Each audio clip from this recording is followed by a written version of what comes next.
Hello sir, how are you? I'm doing good ma'am. మీరు? Yeah, doing good sir. Sir, Ekam IAS అకాడమీలో లక్ష్య అని మళ్ళీ ఒక ఇనిషియేటివ్ స్టార్ట్ చేశారని విన్నాను. ఏంటి సార్ ఈ Lakshya initiative? Lakshya actually is a 5 AM club ma'am. Early morning first hour ఏదైతే ఆస్పిరెంట్ యూటిలైజ్ చేయాలో దాన్ని ఎక్సెస్ స్లీపింగ్లో యూస్ చేస్తున్నాడు అని అనిపించింది. So I want to wake him up very early in the morning 5:30కి ఇఫ్ ఐ కుడ్ వేకప్. కానీ నేను లేచి చదువుకుంటారా అంటే చదవరు. But if I could do something as an institutional setup, ఒక ఈకో సిస్టమ్ని నేను క్రియేట్ చేయగలిగితే సీరియస్ ఆస్పిరెంట్స్ వస్తారు. సో సీరియస్ ఆస్పిరెంట్ ఈకో సిస్టమ్ని బిల్డ్ చేయాలనుకున్నాం. That's where the idea of Lakshya started. Sir, actually idea నాకు కూడా నచ్చింది. ఎందుకంటే కాలేజ్ నుంచి కోచింగ్కి వచ్చినప్పుడు కాలేజ్లో యూజువల్గా ఒక స్ట్రక్చర్డ్ షెడ్యూల్ ఉంటుంది, సెమ్ ఎగ్జామ్స్ ఉంటాయి, సో చదువుకోవడానికి ఒక స్ట్రక్చర్ ఉంటుంది. యూపీఎస్సీకి వచ్చేసరికి ఏమవుతుందంటే కోచింగ్లో స్ట్రక్చర్ ఉంటుంది కానీ ప్రిపరేషన్లో స్ట్రక్చర్ ఉండదు. ప్రిపరేషన్లో స్ట్రక్చర్ ఎవరికి వాళ్ళు తెచ్చుకోవాలి కదా. సో ఆ స్ట్రక్చర్ మనం ఇవ్వడం అనేది it's a good thought. But why 5 AM? 5 AM actually ma'am, జనరల్గా నేను ఆలోచించినప్పుడు ఇది 3rd సైకిల్ ఇప్పుడు మనం స్టార్ట్ చేయబోయేది. ఫస్ట్ సైకిల్ 2024లో ఆలోచించినప్పుడు I did not want to disturb the schedule of student. అంటే జనరల్గా స్టూడెంట్ యూపీఎస్సీ స్టడీ షెడ్యూల్ ఎలా ఉంటుంది, మార్నింగ్ 8 నుంచి స్టార్ట్ అవుతుంది. సో వాళ్ళు రెగ్యులర్గా వేసుకున్న షెడ్యూల్ని డిస్టర్బ్ చేయకుండా మనం ఇంకా ఏం చేయగలం అన్నప్పుడు డీప్ నైట్స్ అయితే నైట్ 9-9:30 అయితే అడ్జస్ట్ అవ్వట్లేదు. రెగ్యులర్గా కొంతమంది క్లాసులు ఉంటున్నాయి, ఆప్షనల్ క్లాసెస్ కానీ జిఎస్. సో మార్నింగ్ 5 AMకి అయితే ఎవరు నిద్రలేవరు. And one more important thing is when people are sleeping, these guys are preparing. That means they are serious aspirants, they are being dedicated. దాంతో పాటు వాళ్ళకి డిసిప్లిన్ కూడా నేర్పించడానికి ఎగ్జాక్ట్లీ ఆ 5 AM అనేది స్టార్ట్ చేసాం. కాకపోతే జనరల్ గా వింటర్స్ వచ్చేటప్పటికి ఏం చేస్తామంటే ఆ 5 కాస్త కొంచెం ముందుకు తీసుకెళ్లి 5:30 వరకు అడ్జస్ట్ చేస్తాం. సో ఎగ్జాక్ట్లీ ఏం చేస్తారు సార్ 5 AM క్లబ్ లో? అంటే ఏం చెప్తారు స్టూడెంట్స్ కి? యూపీఎస్సీ నేను ప్రిపేర్ అయ్యేటప్పుడు యాజ్ అన్ ఆస్పిరెంట్ గా కానీ నా ఫ్రెండ్స్ని చూసినప్పుడు కానీ మేబీ సక్సెస్ అయిన వాళ్ళని చూశాను, ఫెయిల్యూర్ అయిన వాళ్ళని చూశాను. ప్రిలిమ్స్ అటో ఇటో ప్రిపేర్ అయి పాస్ అయిపోతారు. కానీ మెయిన్స్కి వచ్చేటప్పటికి ఫర్ ఎగ్జాంపుల్ గాంధీ గురించి మొత్తం చదువుంటారు. కానీ ఇప్పుడు నేను ఒక క్వశ్చన్ అడిగాను అనుకోండి, discuss the role of Sabarmati ఆశ్రమం ఇన్ ఇండియన్ ఫ్రీడమ్ స్ట్రగుల్. వాడు సాబర్మతి ఆశ్రమం ఎక్కడుందో తెలుసు, గాంధీ సాబర్మతి ఆశ్రమం నుంచి ఏం చేశాడో తెలుసు. కానీ సాబర్మతి ఆశ్రమం రోల్ ఏంటి ఇండియన్ ఫ్రీడమ్ స్ట్రగుల్ ఎవరికి తెలియదు. ఆర్టికల్ 142 అంటే అందరికి తెలుసు, కానీ వై ఆర్టికల్ 142 అనేది ఎవరికి తెలియదు. సో ఈ యొక్క థింకింగ్ ప్రాసెస్కి ఒక స్పార్క్ ఇవ్వాలనుకున్నా. అండ్ హైదరాబాద్కి వచ్చేటప్పటికి మెయిన్స్ పర్స్పెక్టివ్లో టీచింగ్ కొంచెం తక్కువ ఉంటుంది. What they think is first వాళ్ళకి ప్రిలిమ్స్ అవైలబిలిటీ ఇద్దాం, తర్వాత మెయిన్స్కి డ్రాక్ చేద్దామని. సో మెయిన్స్ పర్స్పెక్టివ్ ఎస్పెషల్గా ఇవ్వాలని 5 AM క్లబ్ ఇంటెన్షన్ తీసుకొని యోజన, కురుక్షేత్ర మ్యాగజైన్స్ చెప్పడం జరిగింది. సార్, ఈ 5 AM క్లబ్ ఎవరికి సూటబుల్? అంటే కోచింగ్ కంప్లీట్ అయిపోయిన వాళ్ళకా, లేకపోతే కోచింగ్ లో కంటిన్యూ అవుతున్న వాళ్ళు కూడా జాయిన్ అవ్వచ్చా? మ్యామ్, ఇక్కడ 3 ఉన్నారు. కోచింగ్ ఇప్పుడే జాయిన్ అయిన వాళ్ళు, 4-5 months ముందు జాయిన్ అయిన వాళ్ళు, ఆల్రెడీ కొన్ని అటెంప్ట్స్ ఇచ్చిన వాళ్ళు, లేకపోతే సీనియర్స్, ఒకళ్ళే సీనియర్స్. వీళ్ళందరినీ దృష్టిలో పెట్టుకొని స్ట్రక్చర్ డిజైన్ చేశాను. సో నేను ఏం చేశానంటే Monday to Friday morning 5 to 7 classes ఉంటాయని చెప్పి యోజన, కురుక్షేత్ర మ్యాగజైన్స్ ఎవరైనా ఎప్పుడైనా చదవాల్సిందే. సో ఆ మ్యాగజైన్స్ తో పాటు Hindu editorials, answer writing plus essay writing, along with that PIB ఏవైతే కరెంట్ అఫైర్ ఆర్టికల్స్ ఉంటాయో వీటిని తీసుకొని రావాలనుకున్నా. కానీ ఫ్రెషర్స్కి వచ్చేటప్పటికి వాళ్ళకి ఇవి అర్థం అవుతాయి అన్నది క్వశ్చన్ నెంబర్ 1. ఫ్రెషర్కి ఇది అర్థం అవ్వడానికి ఒక 1-2 months టైం పట్టినా they will be in that ecosystem where serious aspirants are sitting. మనం ఎప్పుడైతే ఒక 100 people ఆఫ్ సీరియస్ ఆస్పిరెంట్స్ మధ్యలో కూర్చుంటామో మనకు ఆ డౌట్ రాకపోవచ్చు రిగార్డింగ్ విత్ నేను ఏదైనా ఎక్స్ప్లెయిన్ చేసేటప్పుడు. ఒక స్టూడెంట్ ఫ్రెషర్ గా కూర్చున్నోడికి ఆ డౌట్ రాకపోవచ్చు, సీనియర్ అడగొచ్చు ఆ డౌట్. సీనియర్ అడిగినప్పుడు ఆటోమేటిక్ గా ఈ జూనియర్ ఒక బ్రెయిన్ స్టార్మింగ్ జరుగుతుంది. సో ఆ బ్రెయిన్ స్టార్మింగ్ జరగడం ఈజ్ వెరీ వెరీ ఇంపార్టెంట్. దానికి తోడు లాస్ట్ టైం ఏం చేసామంటే with management support mock parliament and మాక్ పంచాయత్ చేసాం ఈ లక్ష స్టూడెంట్స్ కి. I want to make people to speak on different platforms. అట్లా మాక్ పంచాయత్, మాక్ పార్లమెంట్ లాంటి డిబేట్స్ పెట్టి వాళ్ళలో ఉన్న ఎక్స్పోజర్ కంటెంట్ ని బయటికి తీసుకురావడం జరిగింది. So it is suitable for everyone who is preparing for UPSC right from scratch to those people who are seniors. Sir, ఇక్కడ నాకు ఒక చిన్న డౌట్ ఉంది. ఆల్రెడీ 4-5 months కోచింగ్లో ఉన్న వాళ్ళు ఉంటారు అంటున్నారు, ఫ్రెష్గా జాయిన్ అయిన వాళ్ళు కూడా ఉంటారు అని చెప్తున్నారు కదా. సో నాకు ఇక్కడ 2 కన్సర్న్స్ ఉన్నాయి. First, class room schedule it self. వాళ్ళు ఒక 5-6 hours క్లాసెస్ వింటారు రోజు. సో 5-6 hours క్లాసెస్ విన్నాక వెళ్ళి ఆ క్లాస్ నోట్స్ చదువుకోవాలి. సో అక్కడికే చాలా వరకు టైర్డ్ అయిపోయి ఉంటారు. సో వాళ్ళు మళ్ళీ మార్నింగ్ 5 o'clockకి లేచి వస్తే ఇంకా టైర్డ్ అయిపోయి క్లాసెస్ వినగలుగుతారు. అది నా ఫస్ట్ కన్సర్న్. సెకండ్ కన్సర్న్ ఏంటి అంటే ఫ్రెష్ ఆస్పిరెంట్స్, సీనియర్ ఆస్పిరెంట్స్నో లేకపోతే ఆల్రెడీ చాలా కొన్ని మంత్స్ కోచింగ్ కంప్లీట్ చేసుకున్న వాళ్ళని చూస్తే మోటివేట్ అవ్వచ్చు, ఇలా థింక్ చేయాలని నేర్చుకోవచ్చు. I do agree. But at the same time negative motivation అంటే కొంచెం ఇన్సెక్యూర్ ఫీల్ అవ్వడం, అరే నాకు ఇవేం తెలియదే అని చెప్పి కొంచెం డిమోటివేట్ ఫీల్ అయ్యి వాళ్ళు రావడం ఆపేయచ్చు కదా. Yes ma'am, good questions. Question number 1కి కనుక నేను ఆన్సర్ చెప్తే it is purely nothing but time management. మనం ప్రయారిటీ లిస్ట్లో పెట్టుకుంటే మూవీకి ఎట్లా టైం దొరుకుతుందో, వీకెండ్లో బయట ఫ్రెండ్స్తో తిరగడానికి ఎట్లా టైం దొరుకుతుందో దీనికి కూడా అట్లే దొరుకుతుంది. ఇన్ కేస్ నేను వాళ్ళని 1,00,000 రావద్దు అంటున్నా అనుకోండి, వాళ్ళు ఏం చేస్తారు? 5కి లేవాల్సిన స్టూడెంట్ 7:30కో 8కో హాఫ్ అన్ అవర్ క్లాస్ ముందు లేస్తాడు. కానీ క్లాస్ ఉండడం వల్ల కంపల్సరీ లేసి వస్తాడు. This is point number 1.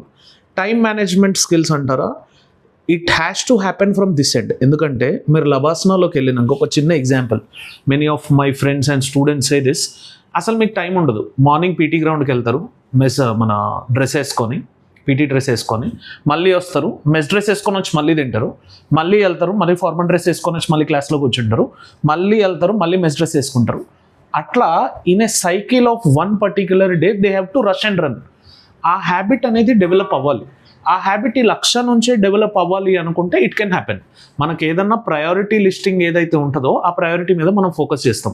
So ఫ్రెషర్స్కి second question ఏదైతే ఫ్రెషర్స్కి ఆ ఇన్ఫీరియర్ కాంప్లెక్సిటీ రావచ్చు కదా, లేకపోతే సీనియర్స్తోని వాళ్ళు అబైడ్ అవ్వలేరు అన్న కాంపోనెంట్ని తీసుకుంటే వాళ్ళని చూసి మోటివేట్ అవుతారా, డిమోటివేట్ అవుతారా అంటే ఎవరైతే మోటివేట్ అవుతారో they will be further in the race. ఎవరైతే డిమోటివేట్ అవుతారో we're there to help them on how to utilize that particular time. So freshers అయినా ఎవరైనా సరే, ఫ్రెషర్స్కి ఫస్ట్లో కంటెంట్ అర్థం కాదు, 100% ఐ డూ అగ్రీ. కానీ 1-2 months down the line they will be 100% better then what they are today.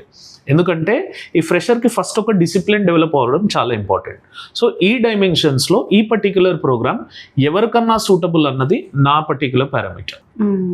So ఈ ఇనిషియేటివ్లో మీరు answer writing ఎక్కువ ప్రాక్టీస్ చేస్తారు, both essay and answers. That is the core idea of లక్ష్య.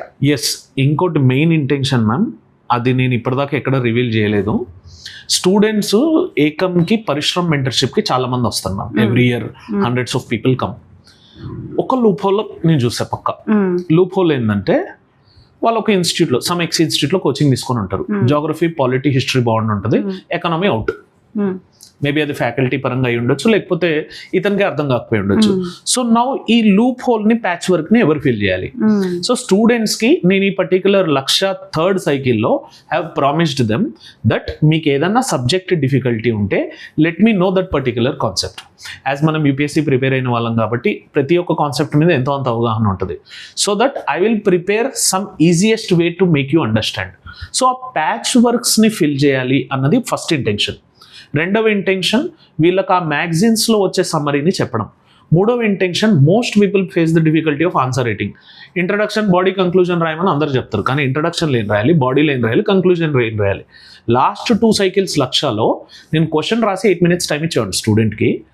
ఆ 8 minutes అయిపోయిన తర్వాత నేను స్వతహాగా ఇంట్రడక్షన్, బాడీ, కంక్లూజన్ బోర్డు మీద రాసేవాడు. So that students would cross check. Plus వీక్లో ఒకసారి కానీ 2 weeksకి ఒకసారి కానీ we also have practiced essay and we are going to practice this. So ఈ లూప్ హోల్స్ కనిపించినాయి కాబట్టి వాటిని ఫిల్ చేద్దాం అని ఈ పర్టికులర్ 1,00,000 ప్రోగ్రామ్ని అట్లా డిజైన్ చేయడం జరిగింది. సార్, ఇందాక మీరు మాట్లాడుతూ మాక్ పార్లమెంట్ అండ్ మాక్ పంచాయత్ అన్నారు కదా, అసలు ఏంటివి, ఎలా కండక్ట్ చేస్తారు? ఇది నేను ఎర్లియర్ ఇంటర్మీడియట్ స్టూడెంట్స్తో చేయించాను మ్యామ్ మాక్ పార్లమెంట్ అనేది. ఐ ఫెల్ట్ ఇక్కడికి వచ్చాక, టీచింగ్లోకి వచ్చాక యూపీఎస్సీలో జనాలకు ఎందుకో స్టేజ్ ఫియర్ ఉందనిపించింది. సో నేను ఏం చేశానంటే కొంతమంది క్యాబినెట్ మినిస్టర్స్ని పోర్ట్ఫోలియో వాళ్ళని తీసుకోమని చెప్పి, కొంతమంది అపోజిషన్ పోర్ట్ఫోలియో తీసుకోమని చెప్పి కొన్ని regular issues, article 370, Ayodhya Mandir issue, Sabarimala temple entry issue, budget, demonetization, ఇప్పుడు డీడాలరైజేషన్ మీద ఇష్యూస్, వాటిని తీసుకొని వాళ్ళని కంటెంట్ ప్రిపేర్ చేసుకొని రమ్మని చెప్పి నేను రిఫైన్ చేసి ఆ పర్టికులర్ మాక్ పార్లమెంట్ను ఒక పార్లమెంట్లో ఎలా అయితే డిస్కషన్ జరుగుతుందో, స్పీకర్ నుంచి కోరంకి, కోరం నుంచి అపోజిషన్కి, ఆ పర్టిక్యులర్ మాక్ని మనం తీసి షూట్ చేసి ఏకంలో మనం దాన్ని అప్లోడ్ చేయడం కూడా జరిగింది. అలాగే మాక్ పంచాయత్ చేసాం, గ్రాస్ రూట్ లెవెల్లో సర్పంచ్ నుంచి, విఆర్ఓ నుంచి ఎట్లా అయితే అవుతాయో. ఇవి ఎందుకు కండక్ట్ చేసాం ఎక్స్క్లూజివ్లీ ఫర్ 1,00,000 స్టూడెంట్స్ అంటే I want to make them get out of that particular fear of speaking. ఎందుకంటే చాలామంది ప్రిలిమ్స్ మెయిన్స్ కంటెంట్తో క్వాలిఫై అవుతారు, కానీ ఇంటర్వ్యూ స్టేజ్కి వచ్చేసరికి మాట్లాడలేకపోవడము లేకపోతే కమ్యూనికేషన్ స్కిల్ ల్యాగింగ్ ఉండడం వల్ల వెనకబడిపోతున్నారు. అట్లాంటి స్టూడెంట్స్కి ఈ పర్టిక్యులర్ డిబేట్స్ యూజ్ అవుతాయి. సో ఎవరికన్నా స్టేజ్ ఫియర్ ఉంటే 100% మీరు ఈ పర్టిక్యులర్ ప్రోగ్రామ్స్లో పార్టిసిపేట్ చేయొచ్చు. సో నాకు యాక్చువల్లీ సార్ ఒక క్లియర్ కట్ డిఫరెన్స్ ఏం చెప్పగలుగుతానంటే, కోచింగ్కి లక్ష్య ఓరియంటేషన్కి, కోచింగ్లో మనం టీచ్ చేస్తూ ఉంటాం, వాళ్ళు వింటూ ఉంటారు. But Lakshya, as you said, expression both on the paper and as well as speech expression కూడా. I think it will improve a lot. ఇది కనుక ప్రాక్టీస్ చేయగలిగితే వాళ్ళు కన్సిస్టెంట్గా. And expression is very key. UPSC mains clear చేయాలి అంటే, not just going to PT, even mains clear చేయాలన్నా కూడా పేపర్ మీద చాలా క్లారిటీతో ఎక్స్ప్రెస్ చేయగలగాలి కదా. ఇన్ఫ్యాక్ట్ యోజన చాలామంది ల్యాక్ చేస్తారు, కానీ యోజన నుంచి నేను డైరెక్ట్ మెయిన్స్ యూపీఎస్సీ క్వశ్చన్ చూసాను ఎవ్రీ ఇయర్. ఈ ఇయర్ ఒకటేని కాదు, హిందూ ఎడిటోరియల్ నుంచి ప్రిలిమ్స్ మెయిన్స్ క్వశ్చన్ చూసాను. సీసెట్ పేపర్ కూడా హిందూ పేపర్ నుంచే చూశారు. సో జనాలకి ఇది నేను అర్థం చేసే విధంగా, వాళ్ళకి చూపించే విధంగా, నేర్పించే విధంగా ఉంటే ఈ ప్రోగ్రామ్ వల్ల వాళ్ళకి ఎక్స్ట్రా ఎడ్జ్ వస్తుంది. ఇక్కడ మీరు అడగొచ్చు ఎక్స్ట్రా ఎడ్జ్ ఏంది అనేది. I can't make them to gain 100, మనకి 200కి 80 మార్క్స్ తెప్పిలేను, కానీ ఎవడైతే 80 తెచ్చుకునే సత్తా ఉందో వాడిని 120 వైపు తీసుకెళ్లేదానికి ఈ పర్టికులర్ లక్ష్య ప్రోగ్రామ్ హెల్ప్ చేస్తుంది. మీ పీసీఎం ఫౌండేషన్ బ్యాచ్లో మీరు కోచింగ్ తీసుకుంటున్నప్పుడు ఆ నాలెడ్జ్తో మీరు 80-90 రీచ్ అవుతున్నారా? మీరు ఆ 120కి రీచ్ అవ్వలేకపోతున్నారా? కమ్ టు లక్ష్య, I will make you to reach from that particular 90 to 120. So ఇది మెయిన్ టార్గెట్ ఓరియంటెడ్గా పెట్టుకొని, అండ్ లిమిటెడ్ సీట్స్ ఉన్నాయి మ్యామ్. ఎందుకంటే we could only accommodate 100, and ఆ 100 సీట్స్ ఎవరైతే first come first serve policy ఉందో, so దాని పరంగా 100 మెంబర్స్ని తీసుకోబోతున్నాం. ఆ 100 మెంబర్స్ టార్గెట్ ఏంటంటే 2027లో వాళ్ళు ప్రిలిమ్స్ రాసేటప్పుడు ఆ 100 మెంబర్స్ కనుక ప్రిలిమ్స్ క్వాలిఫై అయ్యే కెపాసిటీ ఇస్తే ఈ లక్ష్య ప్రోగ్రామ్కి ఉన్న మెయిన్ అంబిషన్ క్లియర్ ఆఫ్ అవుతుంది. సో సార్, ఈ లక్ష్య అన్న పేరు ఎలా వచ్చింది? హూ థాట్ ఆఫ్ ఇట్ అసలు? యాక్చువల్లీ 2024లో ఎప్పుడైతే ఈ ఐడియా నేను ఫస్ట్ చెప్పింది ఓబ్రాయ్ సార్కి, ఓబ్రాయ్ సార్ ఓకే 80% కన్సెంట్ ఇచ్చారు. But later on I said it to Shri ma'am. So Shri మ్యామ్కి చెప్పినప్పుడు I was like, I want to do this at any cost అని. యూ డూ ఇట్, నాకు అప్రూవల్ అయితే ఇచ్చేసారు యూ డూ ఇట్ అని. బట్ దాని వెనుక ఉన్న నెగిటివ్స్ పాజిటివ్స్ అన్ని డిస్కస్ చేసి ఒక 1 month తర్వాత ఒక మంచి పేరు పెడదాం అనుకున్నప్పుడు it was Shri ma'am who have given this particular name called as Lakshya. So that ఆ టార్గెట్ అంబిషన్ అనేది ఎప్పటికీ ఈ ప్రోగ్రామ్ వల్ల గుర్తుంటుందని చెప్పి. అండ్ ఇన్ఫ్యాక్ట్ ఈ లక్ష్య అనే దాన్ని చాలామంది కాపీ కూడా చేశారు మార్కెట్లో ఇదే పేరుని. 2024లో పెట్టాం మ్యామ్. దాని తర్వాత చాలా ప్రోగ్రామ్స్ పేరు లక్ష్య అని వచ్చాయి. కాకపోతే ఫస్ట్ దీన్ని లాంచ్ చేసేటప్పుడు శ్రీ మ్యామ్ దీనికి నేమ్ ఇచ్చారు లక్ష్య. సార్, ఈ లక్ష్య ఇనిషియేటివ్లో మీరు ఏమైనా వాల్యూ ఎడిషన్ మెటీరియల్ ఇస్తారా స్టూడెంట్స్కి? Actually ma'am I'm thinking to do Yojana. జనరల్గా ఇఫ్ యూ సీ 20-30 pages ఉంటుంది. If I could give them some 1 or 2 pages of summary, so they could keep it as a track of record, that I'm going to give them as a soft copy. Yojana కానీ కురుక్షేత్ర కానీ ఆ summary ఏదైతే ఉంటుందో, so that వాళ్ళు యోజన కురుక్షేత్ర నుంచి collect చేసే points ఆన్సర్లో రాయడానికి. So అంతవరకు సరిపడే అంత సమ్మరీ అయితే ఐ ప్రొవైడ్ ఇట్. సో ఆ Yojana Kurukshetra down to earths నుంచి సమ్మరీ ప్రొవైడ్ చేస్తాను. ఇన్స్టిట్యూట్ నుంచి కరెంట్ అఫైర్స్, ఎలాగో డైలీ కరెంట్ అఫైర్స్ ఉంటాయి, ప్లస్ ఏవైతే వాల్యూ ఎడిషన్ మెటీరియల్స్ వాళ్ళకి అవసరం ఉన్నాయో that we would be posting in that group. Okay, as part of this initiative ఏమైనా టెస్ట్ కండక్ట్ చేస్తారా? Mock test? మాక్ టెస్ట్ అనే దానికి వాళ్ళు జనరల్గా పీసీఎం బ్యాచ్లో కానీ ఎక్కడైనా అవైల్ అయి ఉంటారు. But I can promise you that they will write answer in front of me. నేను క్వశ్చన్ బోర్డ్ మీద రాసి 8 minutes టైమర్ పెడతా, and I walk along that particular zone to see individually how they are writing, so that వాళ్ళకి ఎక్కడెక్కడైతే mistakes వస్తున్నాయి. కొంతమంది పేపర్లో pen start చేసి రాయలేకపోతారు, కొంతమంది ఇంట్రడక్షన్ రాయగలుగుతారు, బాడీలో రాయలేకపోతారు, కొంతమంది అదేదో నావల్ నింపినట్టు నింపుతారు, ఫ్లో చార్ట్ రాయలేకపోతారు, కొంతమంది కంక్లూజన్ రాయలేకపోతారు, ఎగ్జామ్స్ రాయలేకపోతారు, డయాగ్రామ్స్ వేయలేకపోతారు, కీవర్డ్స్ రాయలేకపోతారు, హైలైటింగ్ చేయలేకపోతారు. వీటిలో ఏ తప్పులున్నా ఆన్ స్పాట్లో మీకు ఆన్సర్ రైటింగ్ రాయించి దాన్ని సరిదిద్దే ప్రయత్నం అయితే చేస్తాను with in the class. Okay, and ఈ ఇనిషియేటివ్ June 1st నుంచి స్టార్ట్ అవుతుంది కదా సార్? సో June 1st నుంచి ఏ పాయింట్ ఆఫ్ టైం వరకు కంటిన్యూ చేస్తారు దీన్ని మీరు? దీన్ని నేను యాక్చువల్గా టార్గెట్ పెట్టుకున్నాను June to December వరకు ఈ మెయిన్స్ యొక్క ఎనాలిటికల్ పర్స్పెక్టివ్ ఇచ్చి Jan 1st to May 24th next year prelims వరకు ఆ 5 months ప్రిలిమ్స్ యూటిలైజేషన్ చేద్దామని. ఇప్పుడు Yojana Kurukshetra down to earth editorials, answer writing, ethics, S S మీద ఫోకస్ చేసి post December 31st prelims specific topics ఉంటాయిగా, వాటి మీద రబ్ ఆఫ్ చేయించి previous year question paper analysis చేసి కొన్ని ఇంపార్టెంట్ టాపిక్స్ ఏవైతే ఉంటాయో అవి వాళ్ళకి బూస్టప్ ఇస్తే వాళ్ళని ఆ ప్రిలిమ్స్లో 80 స్కోర్ నుంచి 120 స్కోర్ తీసుకొని వెళ్ళడానికి ప్రయత్నిస్తాం.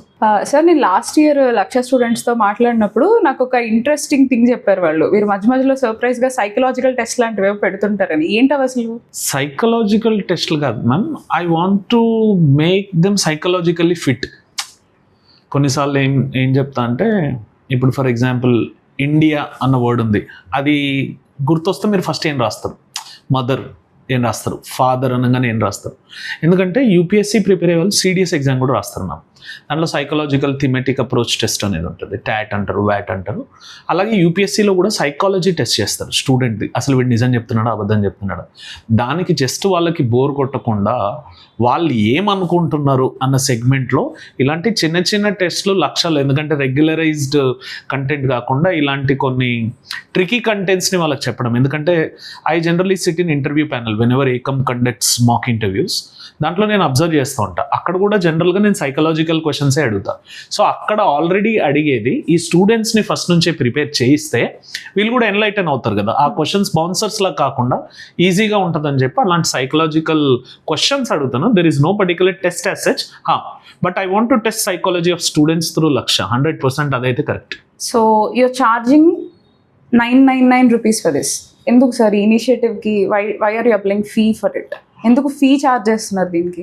Ma'am it's a fundamental thing. Actually ఆ లీస్ట్ అమౌంట్ పెట్టడానికి కూడా 999 పెట్టడానికి కూడా బేసిక్ థింగ్ ఈజ్, మనం పొద్దున్న క్లాస్ రూమ్కి రావాలంటే నేను స్టూడెంట్స్ వస్తే సరిపోదు.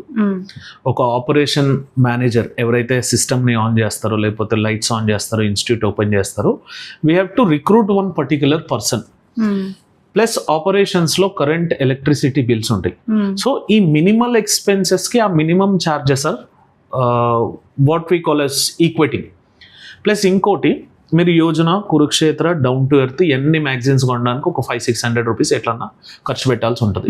నేను అసలు ఆ మ్యాగజైన్స్ ఏ కొనకండి, I will give the summary and crux of that particular magazine. ఆ మ్యాగజైన్స్ చదువుకోండి. ఇది రెండవ రీజన్. అయితే మూడవ రీజన్, ఆ 999 మినిమం ప్రైస్ పెట్టేది ఎందుకంటే కొంతమంది పువర్ స్టూడెంట్స్ కూడా ఉండుంటారు. మేబీ యూపీఎస్సీ మెయిన్ కోచింగ్ తీసుకోకుండా ఉండుంటారు. ఆ మెయిన్ కోచింగ్ తీసుకోకపోయినా సెల్ఫ్ ప్రిపరేషన్ అయ్యే వాళ్ళకి ఈ పర్టికులర్ కోర్స్ హెల్ప్ అవుతుంది. So that is the reason why with minimal prizes we have kept about that 1,000 rupees per month. Okay, so sir, before ending this conversation, నాకు ఒకటి చెప్పండి. లక్ష start అవ్వక ముందు స్టూడెంట్కి, లక్ష నుంచి వెళ్ళిపోయే స్టూడెంట్కి డిఫరెన్స్ ఏంటి? లక్షలో స్టార్ట్ అయ్యాక స్టూడెంట్ వెళ్ళిపోయేది either డైరెక్ట్ లబాస్నాకి వెళ్తేనే. That hope I can give, because I never have left anyone's hand until now. ఇప్పటికీ students on an average 10 to 15 students come and meet me. నేను ఇప్పటికీ అదే ప్రామిస్ చేస్తున్నా, prelims and mains and personality test is a game. You are a player, I'm a coach. Let you win or lose, let we do the battle until you win. And with Lakshya we are going to do it as soon as possible. నేను ఇందాక చెప్పా కదా, 80 వరకు నీకు basic fundamentals అన్ని strong ఉంటే 80 నుంచి 120 in prelims తీసుకెళ్లే బాధ్యత నాది. జిఎస్ పేపర్లలో నీకు 350 4 జిఎస్లలో తెచ్చుకునే కెపాసిటీ నీకుంటే 450 వరకు తీసుకెళ్లే కెపాసిటీ నాది. నువ్వు ఎస్ఏలో మినిమం ఎస్ఏ 100 మార్క్స్ వచ్చేలాగా రాయగలిగితే 150 తీసుకెళ్లే బాధ్యత నాది. సో ఓవరాల్గా when I could increase your prelims score, GS score and ethics score and SA score, so obviously you would be in the top 10 list. నా పర్టికులర్ సెగ్మెంట్ ఎవరు నాతో జాయిన్ అయినా they have to be successful, and లక్ష వదిలి వెళ్ళిపోయేది వాళ్ళ లబాస్నాకి. This is what my final thought is. So that's such a confident answer. I really liked it. So యాక్చువల్గా నాకు ఈ ఇనిషియేటివ్లో ఒక 3 మంచి బెనిఫిట్స్ కనిపించాయి సార్ స్టూడెంట్స్కి. ఫస్ట్ ఏంటి అంటే, నేను స్టార్టింగ్లో చెప్పినట్టు ప్రిపరేషన్లో స్ట్రక్చర్, కోచింగ్లోనే స్ట్రక్చర్ కాదు, ఫస్ట్ ప్రిపరేషన్లో స్ట్రక్చర్ రావడం. And second thing, analytical approach యూజువల్గా చాలామంది స్టూడెంట్స్ పూర్గా ఉంటున్నారు. అంటే నా ఎక్స్పీరియన్స్లో నేను చూసిన దాంట్లో కూడా చెప్పినప్పుడు వింటుంటారు, కానీ హౌ టు థింక్ అనలిటికల్లీ అనేది వాళ్ళకి అలవాటు అవ్వలేదు. అంటే ఇట్స్ నాట్ లైక్ వాళ్ళకి రాదు అని కాదు, అలవాటు అవ్వాలి. ఐ థింక్ ఈ ఇనిషియేటివ్తో అలవాటు ఇంప్రూవ్ అవుతుంది. And the last and most important thing, scrolling. యూజువల్గా మార్నింగ్ లేవగానే డూమ్ స్క్రోలింగ్ చేసేస్తూ ఉంటాం, ఆ డాపమీన్ హిట్స్ వచ్చేస్తూ ఉంటాయి, తర్వాత మనకి మోటివేషన్ ఉండదు రెస్ట్ ఆఫ్ ద డే అంతా. కాకపోతే ఈ ఇనిషియేటివ్లో మనం 5 o'clock నుంచి 7 o'clock వరకు స్టూడెంట్ని ఆ ప్రిపరేషన్ మీద కాన్సన్ట్రేట్ చేయించడం వల్ల రెస్ట్ ఆఫ్ ద డే కూడా ప్రొడక్టివ్గా ఉంటుంది డెఫినెట్లీ. సో నాకు చాలా నచ్చింది sir initiative. All the best. I hope students ఈ ఆపర్చునిటీని యూటిలైజ్ చేసుకుని వాళ్ళ ప్రిపరేషన్ని మంచి పాత్రలో పెట్టుకుంటారని. Thank you sir. Thank you ma'am, thanks allot.